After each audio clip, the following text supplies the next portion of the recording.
Hello students, आपका स्वागत है। हम सीख रहे हैं वेक्टर्स। इस चैनल को सब्सक्राइब करने के बाद बेल आइकन दबाना ना भूलें ताकि वीडियोस की जानकारी सबसे पहले आप तक पहुंचे। हमें आप फॉलो कर सकते हैं ट्विटर, फेसबुक और इंस्टाग्राम पे। फॉलो करने के लिए टाइप कीजिए मैथ स्टूडेंट। तो चलते हैं लेक्चर की तरफ। आगे बढ़ने से पहले इन्फॉर्म कर दूं आपको कि 5.2 एक्सरसाइज शुरू करने से पहले अगर आपने इसके पहले के थ्योरम्स नहीं देखे हैं और 5.1 एक्सरसाइज नहीं देखा है, कोई बात नहीं, उसका डिस्क्रिप्शन में हमने इस वीडियो के डिस्क्रिप्शन में नीचे हमने लिंक दे रखा है, आप उस पर जाकर पुराने वीडियोस देख सकते हैं। तो चलते हैं फर्स्ट क्वेश्चन से। 5.2 का फर्स्ट क्वेश्चन कहता है find the position vector of point R which divides the line joining the points P and Q whose position vectors are 2i - j + 3k and -5i + 2j - 5k in the ratio 3:2। Internally भी find करना है, externally भी find करना है। ठीक है, शुरू करते हैं। नंबर 1 यहाँ से शुरू करते हैं। ठीक है, हम तो जानते हैं कि हमको पॉइंट पी का पोजीशन वेक्टर हम एज अ स्मॉल पी लेते हैं, है ना। तो स्मॉल पी यानी कि पोजीशन वेक्टर ऑफ पी क्या दिया हुआ है, 2i - j + 3k, यही दिया हुआ है, यहाँ देख सकते हैं हम लोग। ठीक है, पी का पोजीशन वेक्टर। वैसे ही क्यू का पोजीशन वेक्टर स्मॉल क्यू ऐसे लिखते हैं हम। तो ये तो यहाँ दिया हुआ है, क्या दिया हुआ है, -5i + 2j - 5k। ठीक है, और आर जो पॉइंट है वो पी क्यू के जॉइन को डिवाइड कर रहे हैं। हम इंटरनली सॉल्व कर रहे हैं। ठीक है, आपको बता दूं, हम पहले क्वेश्चन से शुरू कर रहे हैं इंटरनली। सो सपोज पी यहाँ पर है और क्यू यहाँ पर है। ठीक है, पी क्यू और आर मान लो यहीं कहीं है आर। ठीक है, और ये हमको कहते हैं कि डिवाइड कर रहा है पी क्यू को इन द रेशियो 3:2। ठीक है, सबसे पहले तो हम ये बता देंगे कि आर बार जो है, स्मॉल आर बार, ये पोजीशन वेक्टर है कैपिटल आर का।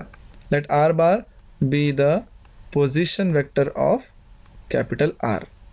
अब हम इस डायग्राम में जब देखेंगे तो यहाँ पर हम देख सकते हैं रेशियो हमको दिया हुआ है 3:2। सो सबसे पहले हम जान ले जो रेशियो होता है उसको हम m/n ऐसे मान के चलेंगे।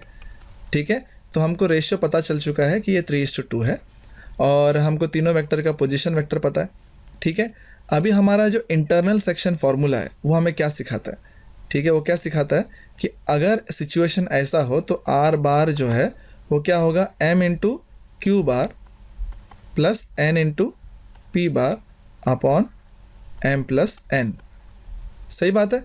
सो यहाँ पर हमको सिर्फ इनके वैल्यूज़ को अप्लाई कर देना है। m क्या है, m3 है, करेक्ट, यहाँ पर देख के बता सकते हैं ना, m3 है। सो 3 × q बार, n क्या है, n ये है 2 × p bar upon m + n, यानी कि 3 + 2 5 हो जाएगा। ठीक है, थोड़ा नीचे चलते हैं। अब क्या करेंगे, ये जो वैल्यूज़ हमको, ये जो क्वांटिटी यहाँ पर मिला है, इसमें p और q के जो वेक्टर्स है उसको सब्सटीट्यूट कर देंगे। सो p तो हमको यहाँ से मिल जाएगा, देख लो p क्या है, q पहले तो q अप्लाई करना है। q देख लो, 3 × -5i + 2j - 5k, ये हो गया q, प्लस 2 × p। p क्या है, 2i - j + 3k। सो इस तरीके से हमने p और q दोनों अप्लाई कर दिया और डिनोमिनेटर में 5 तो है ही, है ना। सो न्यूमरेटर को थोड़ा सिंप्लीफाई कर देते हैं, ब्रैकेट्स ओपन कर दो। 3 × -5 ये होगा -15i, 3 × 2 = 6j और यहाँ पर भी -15k, और यहाँ 2 मल्टीप्लाई हो जाएगा ब्रैकेट के साथ, 2 × 2 = 4i -2j और 2 × 3 = 6k। सो इस तरीके से न्यूमरेटर में ब्रैकेट्स ओपन हो गए। अब जो i है उनको ऐड कर दो, यहाँ पर i है और यहाँ पर i है, क्या हो जाएगा, -15i + 4i, ये हो जाएगा -11i। सही बात है। और अगर j देखो, j 6j है, यहाँ पर -2j है, 6 - 2 क्या हो जाएगा, 4j। ठीक है, और k में देख लो, -15k है + 6k है, क्या हो जाएगा, -15 + 6 ये हो जाएगा -9k डिवाइडेड बाय 5। सो इससे हमें क्या मिलेगा, r बार = ये 5 को मैं बाहर ले लेता हूँ, 1/5 -11i + 4j - 9k। सो इस तरीके से हमको r बार का वेक्टर मिल चुका है, वो भी इंटरनल सेक्शन फार्मूला इस्तेमाल करके। अब दूसरा क्वेश्चन की तरफ चलते हैं, एक्सटर्नल सेक्शन फार्मूला। ठीक है, अब 2 में कहा है कि एक्सटर्नली डिवाइड कर रहा है, ठीक है ना। अभी जब एक्सटर्नली डिवाइड करेगा तो आर बार क्या होगा फॉर्मूला के हिसाब से, एम क्यू माइनस होगा ना, minus N P upon M minus P. इस तरीके से ये वाला फॉर्मूला हमको अप्लाई करना पड़ेगा। हो सके तो यहाँ लिख भी दो by external section formula, better हो जाएगा ना लिखेंगे तो, एक्सटर्नल सेक्शन फार्मूला। हमने वैसे तो पार्ट 1 में लिखा नहीं, अगर हो सके तो वहाँ पर भी आप लिख सकते हो, यहाँ पर बाय इंटरनल सेक्शन फार्मूला ऐसे, ठीक है। फाइन, नीचे चलते हैं। तो एक्सटर्नल सेक्शन फार्मूला जब अप्लाई करेंगे तो ये क्या हो जाएगा, m तो हम जानते हैं 3 है, सही बात है। हमने रेशियो ऑलरेडी यहाँ पर देख सकते हैं ना, रेशियो क्या था भाई, यहाँ है रेशियो देखो 3:2। तो अगर आपको कन्फ्यूजन ना हो तो मैं यहाँ पर लिख देता हूँ, m/n क्या है 3:2। तो ये 3 q bar minus n p bar upon m minus n हो चुका है। नाउ अब जो p और q है उसको हम पुट कर देंगे, ठीक है। हम जानते हैं क्वेश्चन से q हमें क्या दिया है, हमें दिया है -5i plus 2j minus 5k, ठीक है। ये हमें दिया गया है एज q। नाउ p क्या दिया हुआ है, p लिख दो, p दिया हुआ है 2i minus j plus 3k, ठीक है। टेक्स्ट बुक में देख लो ना, टेक्स्ट में देखो सही लिखा है ना मैंने, m माइनस n। अच्छा यहाँ पर n के जगह पे मुझे क्या लिखना है, 2 लिखना है, ठीक है। ये 2 है, ठीक है, 2 है। फाइन, ये क्या होगा 3 माइनस 2 m माइनस n ऐसे, ठीक है। अब ब्रैकेट ओपन कर लो, क्या हो जाएगा, एक मिनट, हाँ ब्रैकेट ओपन कर लो, 3 मल्टीप्लाई होगा तो क्या होगा -15i, करेक्ट। 3 2 सर 6j, ये -15k, सही बात है। अब ये -2 मल्टीप्लाई होगा तो ये होगा -4i, ये होगा +2j और ये होगा -6k, ठीक है। इस तरीके से -2 मल्टीप्लाई हो गया। अब डिनोमिनेटर में क्या है, 3 - 2 1, सो 1 का डिनोमिनेटर में रहे या ना रहे कोई फ़र्क तो पड़ेगा नहीं, ठीक है। सॉल्व करते हैं i को, यहाँ पर -15i है, यहाँ पर -4i है, ये हो जाएगा -19i। j में देख लो, यहाँ पर 6j है, यहाँ पर 2j है, ऐड कर लो, ये होगा 8j, सही बात है। और यहाँ पर -15k है, यहाँ पर -6k है, ये हो जाएगा -21k। सो इस तरीके से हमको r मिला है। तो ये है इसका position vector by external section formula, ठीक है। तो चलते हैं अगले क्वेश्चन में, यहीं पर पहला क्वेश्चन फिनिश हो गया है।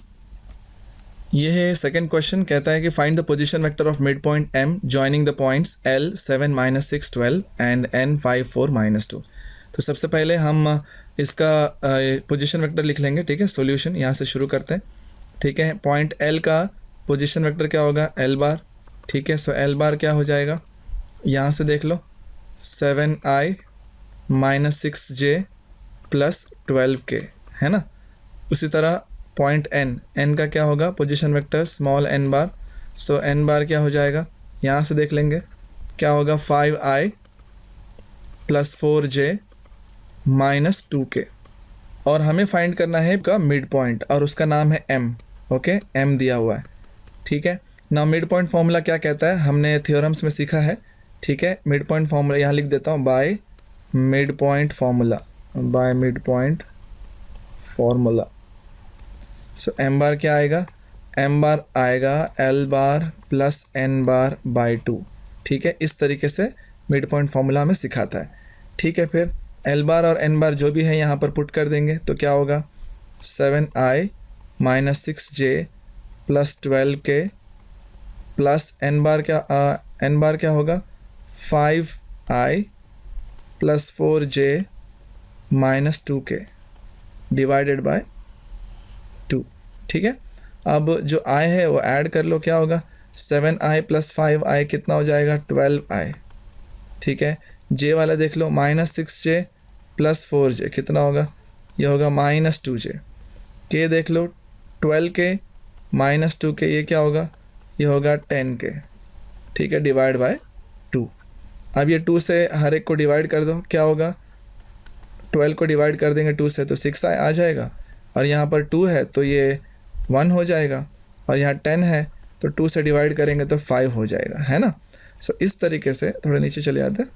सो इस तरीके से हमको जो मिड पॉइंट है m वो मिल चुका है 6i माइनस जे प्लस 5k। और क्वेश्चन में भी हमको यही पूछा है ना, क्वेश्चन में क्या पूछा है, फाइंड द पोजीशन वेक्टर। तो यही है पोजीशन वेक्टर, ठीक है, इसको बॉक्स में डाल दो। ठीक है, चलते हैं नेक्स्ट क्वेश्चन में। क्वेश्चन नंबर 3 कहता है if the points A30P and point B is -1Q3 and C -330 are collinear, then find the ratio in which the point C divides the line segment AB and also find the values of P and Q। So सबसे पहले क्या कहते हैं कि ABC जो है collinear है और C कौन से रेशियो में डिवाइड कर रहा है AB को, ये पता लगाना है। अब हमको पता नहीं कि C AB को इंटरनली डिवाइड कर रहा है या एक्सटर्नली डिवाइड कर रहा है। तो फिलहाल हम मान के चलते हैं कि C जो है इंटरनली डिवाइड कर रहा है। ठीक है, मान लो AB ऐसा है और C जो है, क्योंकि हमें बताया नहीं गया तो हमने इसको इंटरनली मान के चलेंगे। तो यहाँ पर लिखना पड़ेगा let C divide AB internally.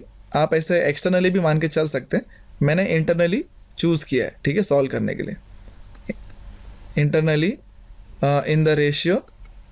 और हमने ये भी देखा है जब हमको रेशियो नहीं पता होता हम क्या लेते हैं, K:1 लेते हैं। ठीक है, तो यहाँ पर मैंने स्टेटमेंट लिख दिया let C divide AB internally in the ratio K:1। So मान लो कि ये रेशियो है K:1। ठीक है, और हमको A B और C तो दिया हुआ है। ठीक है ना, A क्या दिया हुआ है 30P, यहाँ पर देख सकते हो A30P दिया हुआ है। सो देयरफॉर पोजीशन वेक्टर क्या होगा A का 3i 0j है ना, 0 है तो लिखने की ज़रूरत नहीं है। ठीक है, z कोऑर्डिनेट p है, सो p के लिख दिया मैंने, फाइन।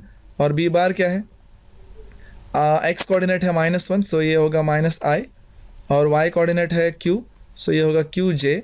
और z कोऑर्डिनेट है 3, सो ये होगा 3k। उसी तरह c बार क्या होगा, पोजीशन वेक्टर -3i, करेक्ट। और y कोऑर्डिनेट है 3, तो होगा 3j। और z कोऑर्डिनेट 0 है तो लिखने की ज़रूरत नहीं है क्योंकि वैसे भी 0 होगा। सो सबसे पहले तो हमने रेशियो मान लिया कि K:1 है और वो भी इंटरनली डिवाइड कर रहा है C AB को।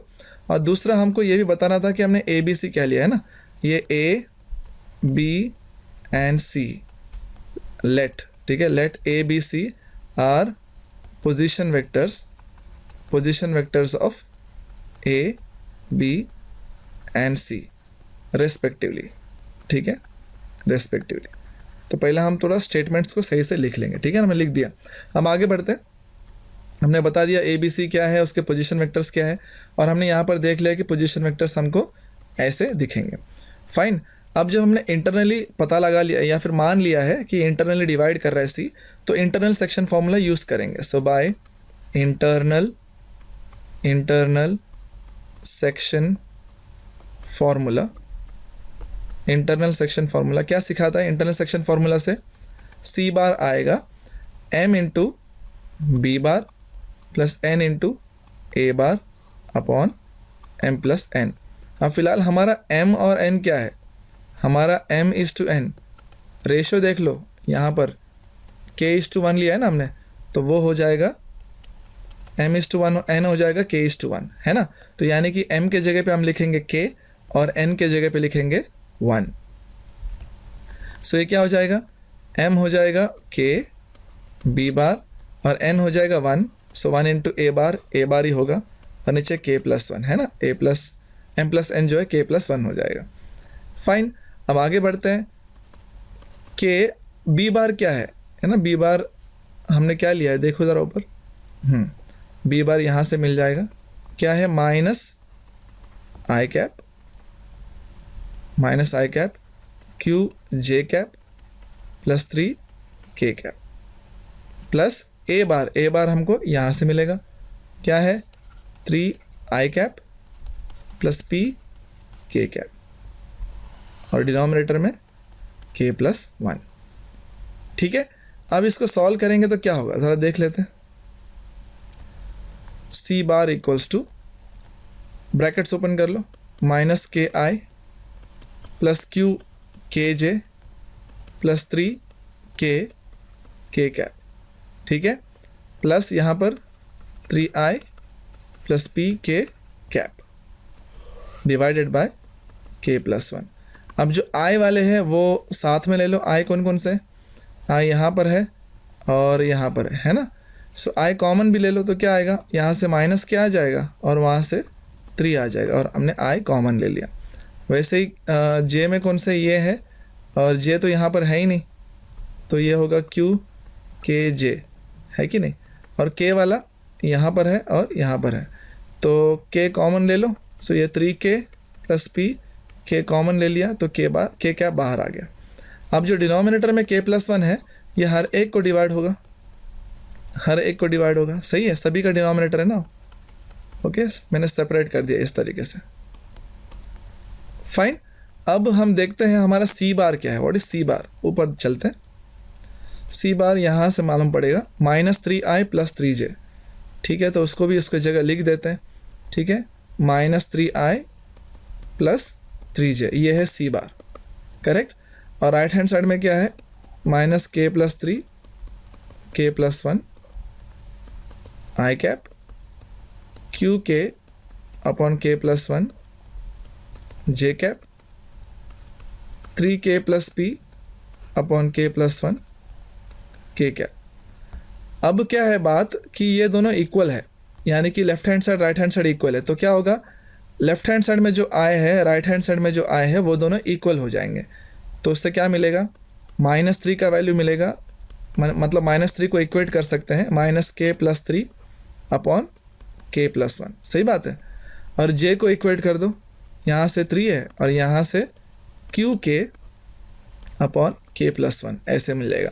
और वैसे ही k यहाँ तो k है नहीं लेफ़्ट साइड में, तो लेफ़्ट साइड वाला जो k है वो 0 है, लेकिन राइट साइड में जो k है उसको यहाँ पर इक्वेट कर देंगे 3k + p/k+1।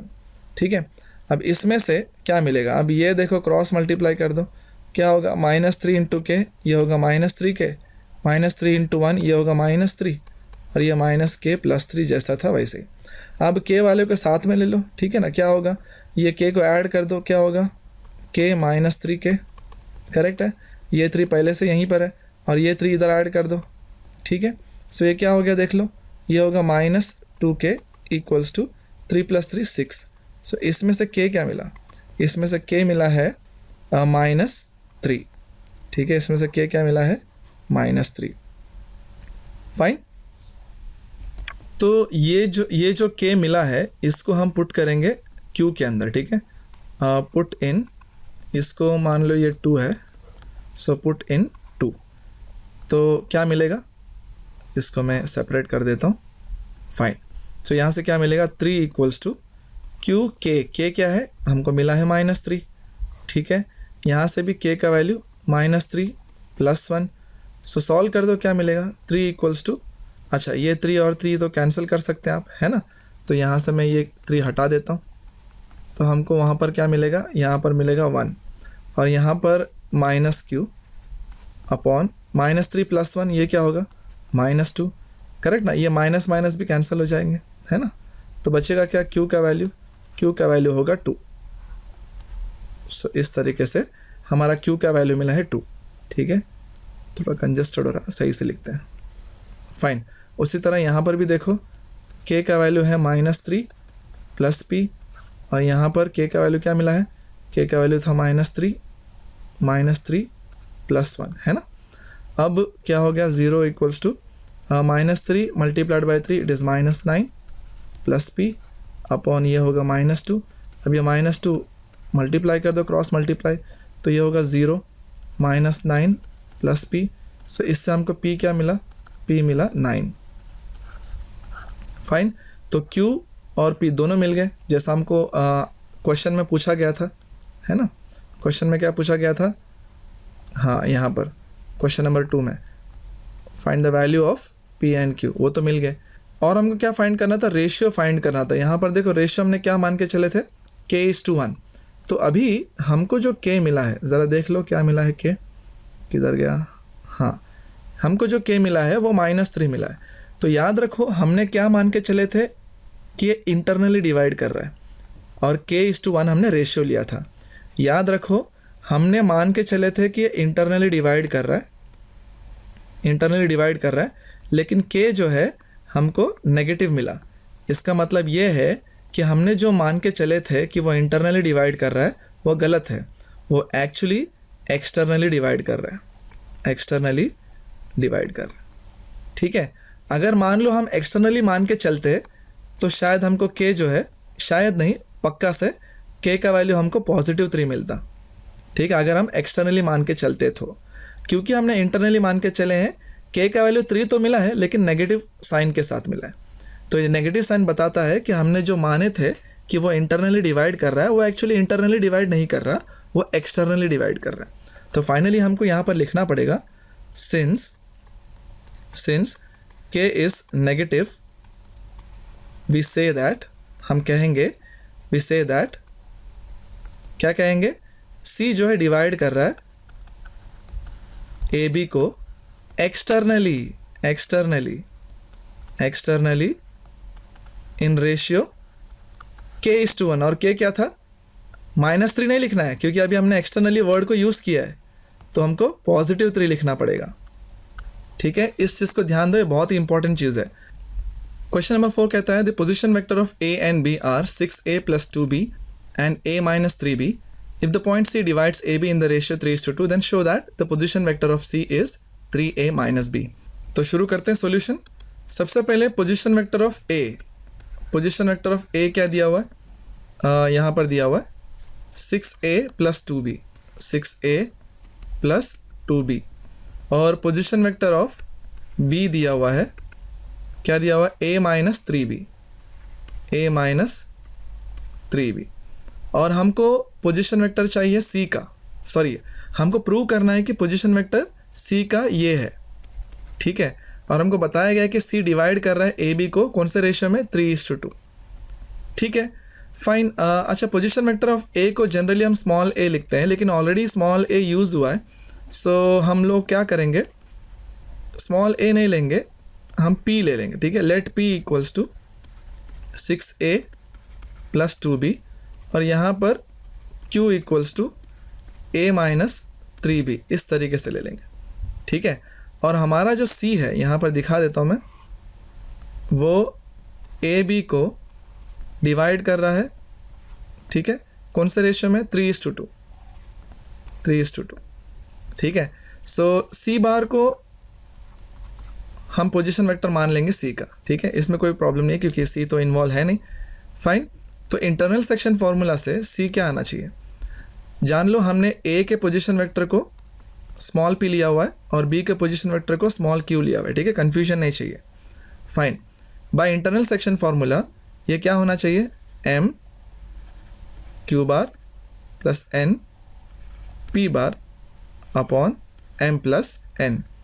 Internal section formula की वजह से ऐसा होना चाहिए। अच्छा, ये भी बता दूं मैं, m/n रेशियो जो है 3:2 है। ठीक है, समझ में आ गया। सो इधर लिख दो, ये कैसे आ गया हमारे पास, by internal section formula, internal section formula. ठीक है, नीचे चलते हैं। सो क्या आ जाएगा देख लेते हैं, c बार = m, m हमारा क्या है, m है 3, राइट, m 3 है, सो 3 × q बार प्लस n क्या है, ये हमारा n है, सो 2 × p bar upon m + n, यानी कि 3 + 2। ठीक है, अब q बार क्या है, यहाँ पर देख लो, यहाँ है ना q बार, a बार -3 कहाँ गया, -3b बार। ठीक है, प्लस 2 × p बार क्या है, देख लो, थोड़ा सा ऊपर चलते हैं, हाँ यहाँ पर है, p बार क्या है, 6a bar plus 2b bar divided by 3 + 2 यानी कि 5। ठीक है, ऊपर ब्रैकेट्स ओपन कर लेते हैं, 3a 3 3 * 9, सो ये होगा 9b प्लस 2 6 * 12, ये होगा 12a, और 2 2 * 4, ये होगा 4b डिवाइडेड बाय 5, सो ये होगा हमारा c बार। ठीक है, थोड़ा नीचे चलते हैं।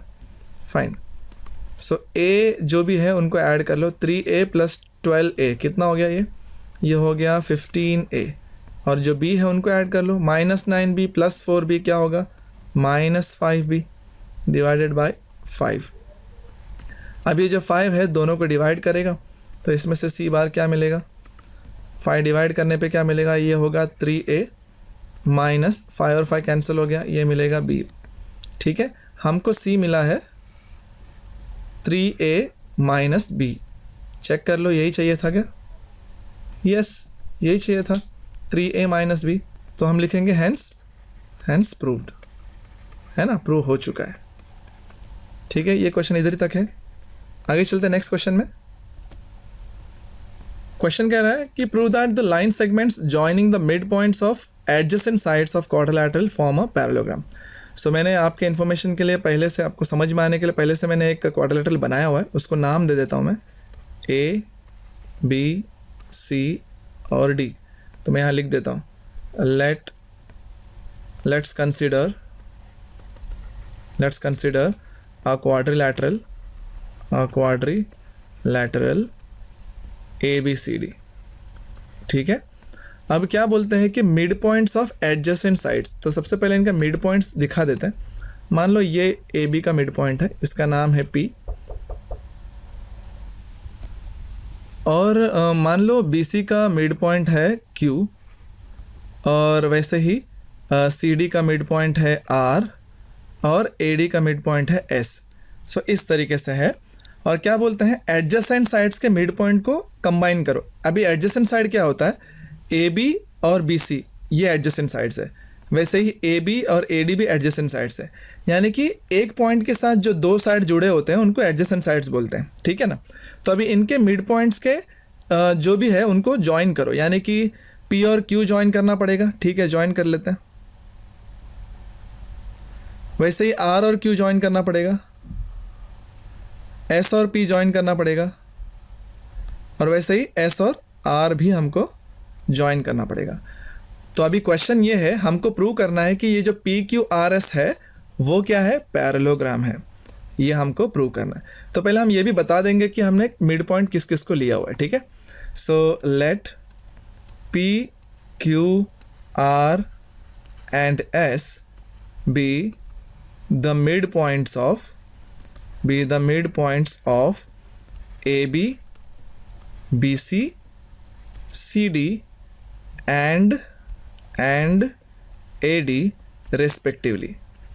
ठीक है, तो हमने ये बता दिया कि PQRS जो है इस तरीके से मिड पॉइंट्स है। ठीक है, तो हमको प्रूव क्या करना है, therefore to prove क्वाड्रिलैटरल, ये भी तो क्वाड्रिलैटरल है ना, PQRS इज अ पैरेललोग्राम, ये हमको प्रूव करना है। ठीक है, फाइन। तो सबसे पहले हम यहाँ पर देख लेते हैं, ए का पोजीशन वेक्टर को हम A बार लिख सकते हैं, इसका B बार, इसका C बार, इसका D बार। उसी तरीके से इसका स्मॉल p बार, इसका स्मॉल q बार, इसका स्मॉल r बार और इसका स्मॉल s बार। ठीक है, अब मिड पॉइंट फॉर्मूला से सारी चीज़ हम फाइंड करेंगे। हम यहाँ पर देख लेंगे, P इज मिड पॉइंट ऑफ AB का मिड पॉइंट है P, therefore by mid point formula P bar क्या हो जाएगा, A bar plus B bar by 2। Correct, mid point formula यही सिखाता है, सही है ना। तो अभी बिल्कुल इसी तरह हम Q के बारे में लिखेंगे, Q is mid point of BC, so therefore by mid point formula Q बार क्या हो जाएगा, B bar plus C bar divide by 2। Correct, बिल्कुल इसी तरह हम R और S को भी लिखेंगे। ठीक है, R is mid point of CD, therefore by mid point formula क्या आ जाएगा, R बार C बार प्लस D बार अपॉन 2। और वैसे ही आखिर में S is also mid point, S भी मिड पॉइंट है ना, S is mid point of AD, so bye mid point formula, therefore by mid point formula हमारा जो S बार है वो क्या आ जाएगा, A bar plus D bar by two. So इस तरीके से हमको चार चीज़ें मिले हैं। इसको 1 ले लेते हैं, इसको 2, इसको 3 और इसको 4। ठीक है, तो इससे क्या हुआ देखो, हमारे चारों जो वर्टाइसेस थे, जो रेड कलर का जो क्वाड्रिलेटरल है, उसका हमको कुछ आइडिया मिल गया है कि वो कैसे कैसे उसका वेक्टर हो सकता है।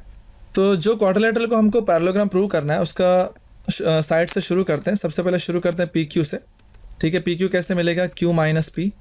ठीक है, और क्यू तो हमारे पास है B bar plus C bar by two, minus P क्या है, A bar plus B bar by two. ठीक है, इसे सॉल्व करेंगे, क्या मिलेगा, डिनोमिनेटर दोनों का सेम है 2, सो ये बी बार प्लस सी बार, और ये माइनस साइन दोनों पे अप्लाई होगा, ये होगा minus A minus B. So B और बी कैंसिल हो जाएगा, बचेगा क्या, C minus A divide by two, जो कि A C divide by two होगा। ठीक है ना, फाइन देन। अभी हम निकाल लेते हैं क्यू आर। क्यू आर क्या होगा, आर माइनस क्यू। ठीक है, आर क्या है, आर है सी, यहाँ पर देख सकते हैं ना, R C plus D divide by two, और क्यू हमारा यहाँ पर है B plus C divide by two. अब इसे सॉल्व कर लेते हैं, दोनों का डिनोमिनेटर 2 है। ठीक है, C bar plus D bar minus B bar minus C bar. ठीक है ना, अब ये सी भी कैंसिल हो जाएगा, बचेगा क्या, हमें यहाँ पर बचेगा D bar minus B bar by two. So ये क्या होगा, ये होगा B D divide by two. ठीक है, उसी तरह आर एस निकाल लेते हैं, ये क्या होगा, एस माइनस आर। ठीक है, क्या होगा ये आर एस, फाइंड करते हैं। R is what is S, first of all S यहाँ पर है A plus D by two, A plus D by two, और आर यहाँ पर है C plus D by two, C plus D by two. Fine, तो इन दोनों का डिनोमिनेटर सेम है। ठीक है, ए प्लस डी, और ये माइनस दोनों पे अप्लाई होगा, minus C minus D, D D cancel. ठीक है, अब क्या बचेगा, A minus C divide by two, जो कि ए सी बाई टू होता है। ठीक है, थोड़ा नीचे चलते हैं, और एक साइड बचा हुआ है पी एस या फिर एस पी, जो भी बोलना है। सो पी एस क्या होगा, S minus P. So S क्या है, A plus D by two, और पी क्या है, A plus B by two. ठीक है, अब डिनोमिनेटर दोनों का सेम है, so A bar plus D bar minus A bar minus B bar. ठीक है, ए बार कैंसिल, ये क्या होगा, D minus B by two, जो हम बोल सकते हैं कि ये बी डी बाई टू है। ठीक है, सो यहाँ पर हम देख सकते हैं, हम इसको ले लेते हैं 5, इसको 6, इसको 7 और इसको 8। ठीक है, अब 5 और 7 देखो, फ्रॉम 5 एंड 7 क्या मालूम पड़ा, 5 में ये पी क्यू था और 7 में आर एस था, तो ये क्या मालूम पड़ा, दोनों का वैल्यू देखो सेम आया, ए सी बाई टू। तो इससे क्या मालूम पड़ा, P Q is equals to R S. ठीक है ना, अब पी क्यू और आर एस दोनों इक्वल है, इसका क्या मतलब हो गया, इसका मतलब हो गया कि वो पैरेलल है। करेक्ट है, पी क्यू और आर एस पैरेलल है, therefore P Q is parallel to R S. जरा देख लो, ये रहा, ये पी क्यू है और ये आर एस है, यानी कि ऑपोजिट साइड्स पैरेलल हो गए। ओके, इसको ले लो 9। देन फ्रॉम 6 एंड 8 देखो क्या समझ में आ रहा है, 6 and 8 B D by two और बी डी बाई टू, यानी कि क्यू आर और पी एस, क्यू आर और पी एस ये दोनों इक्वल है। अब ये देख लो कौन सा है, क्यू आर और पी एस, क्यू आर और पी एस, यस ये भी ऑपोजिट साइड है ना। So therefore Q R is parallel to P S, है ना। अब जब ऑपोजिट साइड्स पैरेलल हो गए तो इससे तो ये प्रूव हो जाता है ना कि वो पैरेललोग्राम है। ठीक है, so therefore from 9 and 10 we can say that quadrilateral PQRS is parallelogram। ठीक है, मैंने शॉर्ट में लिख दिया, तो इस तरीके से आपको प्रूव करना है। ठीक है, ये क्वेश्चन इधर ही खत्म होता है, अगले क्वेश्चन पे जाते हैं। क्वेश्चन नंबर 6 कहता है D and E divides divide sides B C and C A of a triangle A B C in the ratio 2:3 respectively. ठीक है, सो सबसे पहले दिखा देते हैं, मैंने डायग्राम ऑलरेडी बनाया हुआ है। एक ट्राइंगल है ए बी सी और कहते हैं कि डी और ई जो है बी सी और सी ए को डिवाइड कर रहे हैं। सो यानी कि डी जो है बी सी को डिवाइड कर रहा है, तो यानी कि मैं यहाँ पर डी बना देता हूँ। डी जो है बी सी को डिवाइड कर रहा है कौन से रेशियो में? 2:3 के रेशियो में। ठीक है, और आगे क्या कहते हैं कि ई जो है सी ए को डिवाइड कर रहा है। ई जो है सी ए को, याद रखो ये सीक्वेंस बहुत इंपॉर्टेंट है, सी से शुरू हुआ है, ठीक है ना। सी ए को डिवाइड कर रहा है कौन सा रेशियो में? 2:3, तो रेशियो भी यहीं से शुरू होगा। कई बार स्टूडेंट्स को आदत होता है कि ऊपर से लिख देते हैं 2:3, तो गलत हो जाएगा। ठीक है, 2:3 ऐसे लिखना है जैसा वो सीक्वेंस दिया है उसके हिसाब से। ठीक है, अब क्या कहते हैं? Find the position vector of point of intersection of A D and B. A D और बी का पॉइंट ऑफ इंटरसेक्शन, तो सबसे पहले ए डी और बी बनाना पड़ेगा। ठीक है, बी पहले बना लेता हूँ मैं, ये है बी ई और मान लो ये हमारा ए डी है, और इसका जो पॉइंट ऑफ इंटरसेक्शन बना है उसका पोजीशन वेक्टर चाहिए। ठीक है, उसका पोजीशन वेक्टर चाहिए, तो पहले तो उसको नाम दे दो। इसको नाम हम दे देंगे, मान लो एफ है। ठीक है, एक तो इसका पोजीशन वेक्टर हमको चाहिए, और क्या चाहिए? हमको ये भी पता लगाना है कि ये जो एफ है कौन से रेशियो में डिवाइड किया है, ए डी को और बी ई को। ठीक है, अब रेशियो भी नहीं पता और एफ का पॉइंट भी नहीं पता, तो फिलहाल हम क्या करेंगे, हम मान के चलेंगे कि एफ जो है ए डी को डिवाइड कर रहा है। मान लो हम जनरली रेशियो नहीं पता होता तो क्या लेते हैं, k:1 लेते हैं ना, लेकिन k ऐसा फिक्स नहीं है कि k ही लेना है, हम कुछ भी ले सकते हैं। तो फिलहाल मैं एक काम करता हूँ, इसको मैं m:1 ले लेता हूँ। ठीक है, f जो है ए डी को डिवाइड कर रहा है m:1 में, और f जो है बी ई को डिवाइड कर रहा है, मैं मान लेता हूँ n:1 में। ठीक है, इस तरीके से। सो ये सब चीज़ें मुझे बताना पड़ेगा। ठीक है, सो सबसे पहले मैं यहाँ लिख देता हूँ सॉल्यूशन।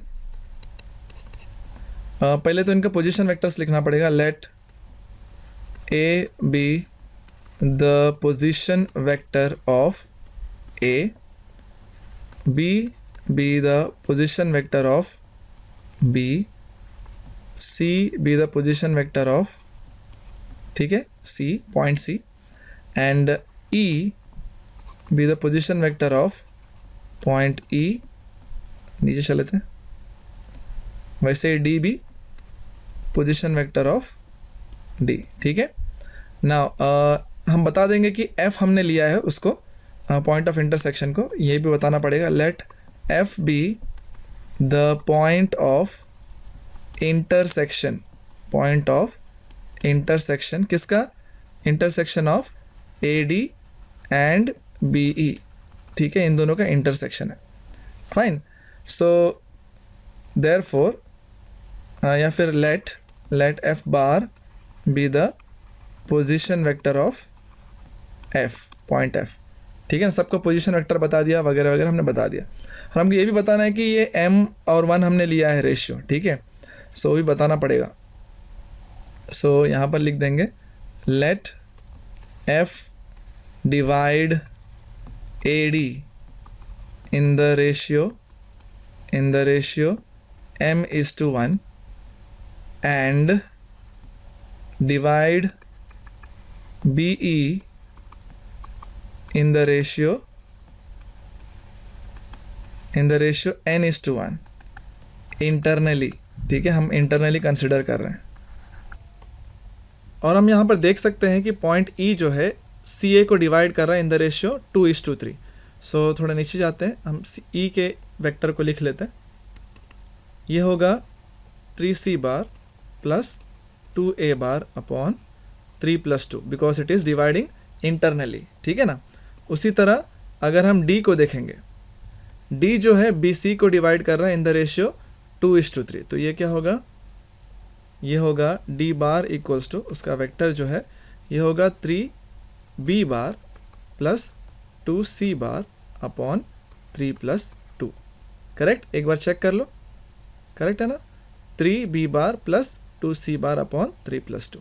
फाइन, तो इस तरीके से हमको d और e दोनों मिल गया बाय इंटरनल सेक्शन फॉर्मूला। यहाँ लिख देता हूँ बाय इंटरनल सेक्शन फॉर्मूला। अब हमको ये जानना, ये तो पता ही है कि f जो है डिवाइड कर रहा है AD को इन the ratio m/n। So f क्या होगा, AD को जब डिवाइड कर रहा है तो ये होगा m d bar plus 1 a bar upon m plus 1, ये भी बाय इंटरनल सेक्शन फॉर्मूला। और हम ये भी जानते हैं कि वो BE को भी डिवाइड कर रहा है, कौन, f ही डिवाइड कर रहा है, करेक्ट। तो ये होगा n into E bar plus 1 into B bar upon n plus 1। ठीक है, एक बार देख लो, डायग्राम देख लो, तसल्ली हो जाएगा, राइट। f जो है AD को डिवाइड कर रहा है m/1 में, BE को डिवाइड कर रहा है n/1 में, ठीक है। सो इसीलिए हमने इंटरनल सेक्शन फॉर्मूला से ये भी लिख दिया। अब करना क्या है, ये जो d है इसके जगह पे हम ये वाला सब्स्टिट्यूट कर देंगे, और ये जो e है यहाँ पर हम इसको सब्स्टिट्यूट कर देंगे, ठीक है। देखते हैं क्या होगा। अब सब्स्टिट्यूट करने से पहले एक चीज़ बता दूँ, ये भी f है, ये भी f है, तो ये दोनों तो इक्वल हो जाएंगे ना, क्योंकि लेफ्ट हैंड साइड इक्वल है, तो ये और ये भी इक्वल हो जाएंगे, ठीक है। फिर ये होगा md bar plus a bar upon m plus 1 equals to ne bar plus b bar upon n plus 1, ठीक है। तो अभी ये क्या हो जाएगा, देखो d के जगह पे सब्स्टिट्यूट करना है, यहाँ से देखते हैं क्या होगा। m d बार क्या होगा, ये होगा 3b bar plus 2c bar upon 5, correct, 3 plus 2 5 है, plus a bar upon m plus 1। और राइट हैंड साइड क्या होगा, n e बार के जगह पे क्या आएगा, देख लो यहाँ से 3c plus 2a upon 5, correct है, 3 प्लस 2 5 हो जाएगा, plus b bar upon n plus 1। Fine, अब इसको थोड़ा सिंप्लीफाई कर लेते हैं, ठीक है। क्या हो जाएगा, देखो m अंदर मल्टीप्लाई होगा, ये हमको मिलेगा 3m b बार 2m c बार, और ये 5 क्रॉस मल्टीप्लाई हो जाएगा a के साथ, we get 5a bar upon 5 multiplied by m plus 1। और यहाँ पर क्या होगा, n अंदर मल्टीप्लाई होगा, 3n c bar 2n a bar plus ये 5 मल्टीप्लाई हो जाएगा, तो ये होगा 5b bar upon 5 multiply by n plus 1। और ये 5 दोनों कैंसिल हो जाएंगे, करेक्ट है। अब ये m प्लस 1 सभी को बांट दो, ठीक है। न्यूमरेटर में क्या हो जाएगा, 3m upon m plus 1 b bar, 2m upon m plus 1 c bar, plus 5 upon m plus 1 a बार। और राइट साइड में भी n प्लस 1 बांट दो, क्या होगा, 3n n plus 1 c bar plus 2n n plus 1 a bar plus 5 upon, ये 5 जैसे दिखना भी चाहिए, ठीक है, थोड़ा अलग दिख रहा है, okay, 5 upon n plus 1 b बार, ठीक है।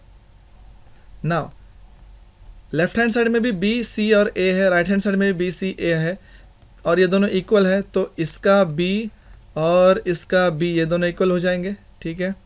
सो इक्वेट कर देंगे तो क्या होगा, 3m upon m plus 1 equals to क्या मिला है, 5 अपॉन n प्लस 1, करेक्ट। और ये c और इसका c इक्वेट कर दो, देखो क्या मिल रहा है, 2m upon m plus 1 equals to 3n upon n plus 1, correct है।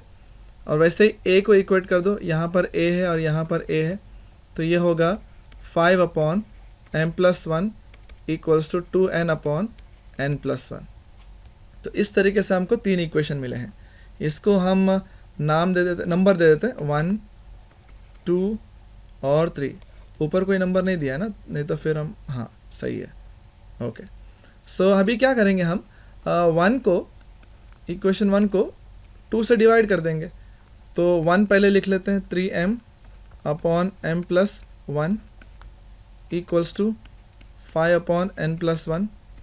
इसको डिवाइड करना है 2 से, 2 क्या है, 2m अपॉन m प्लस 1, और यहाँ पर 3n अपॉन n प्लस 1, ठीक है। तो इस तरीके से डिवाइड हो जाएगा, तो ये कैंसिलेशन हो जाएंगे, m और m कैंसिल हो जाएगा, m प्लस 1 कैंसिल, n+1 और n+1 कैंसिल। सो इसमें से क्या मिलेगा देख लो, इधर 3 मिला और नीचे यहाँ 2 है, यहाँ पर 5 और यहाँ नीचे 3n। सो इसमें से हमको क्या मिल रहा है देखो, 3 × 3 ये होगा 9n, ये होगा 5 2 10। सो इससे हमको मिला n = 10/9। ठीक है, तो हमने जो रेशियो लिया था n:1 वो क्या हो जाएगा 10/9:1, जिसको हम 10:9 ऐसे लिख सकते हैं। ठीक है ना। चलो इससे एक रेशियो मिल गया, n:1 मिल गया, क्या मिला है 10:9। फाइन। अब जैसा हमने 1 को 2 से डिवाइड किया वैसे ही 3 को 2 से डिवाइड करेंगे। ठीक है, थोड़ा नीचे चले जाते हैं।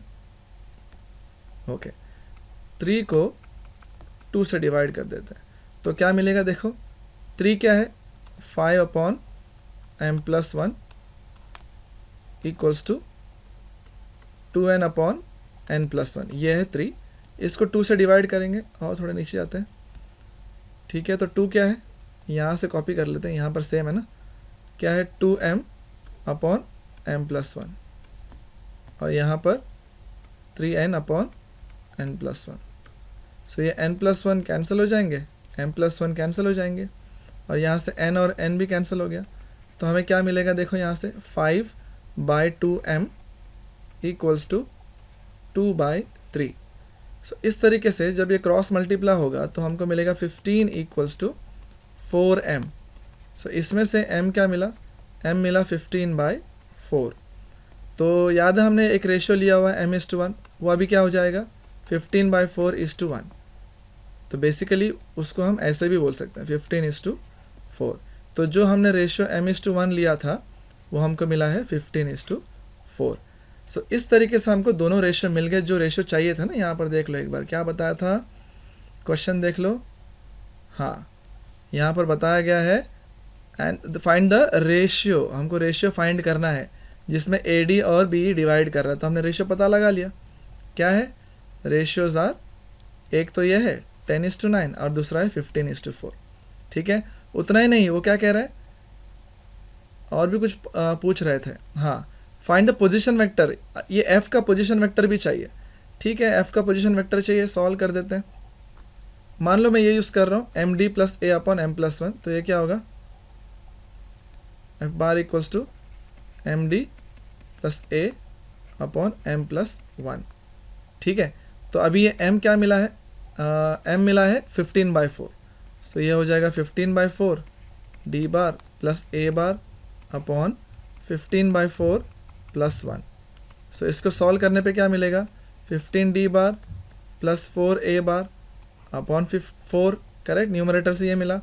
डिनोमिनेटर में देखो 15 + 4/4 ऐसा मिलेगा, ये 4 और 4 कैंसिल। सो क्या मिलेगा 15D bar + 4A bar upon 19। सो इस तरीके से हमको F भी मिला है। यहाँ पर मैं लिख देता हूँ देयरफॉर F bar = क्या है 15D bar + 4A bar upon 19। सो ये होगा इसका आंसर। तो इस वीडियो में इतना ही। ठीक है, अगले वीडियो में इसका आगे से सॉल्व करेंगे, क्वेश्चन नंबर 7 से लेकर 12 तक। तब तक के लिए टेक केयर, बाय बाय।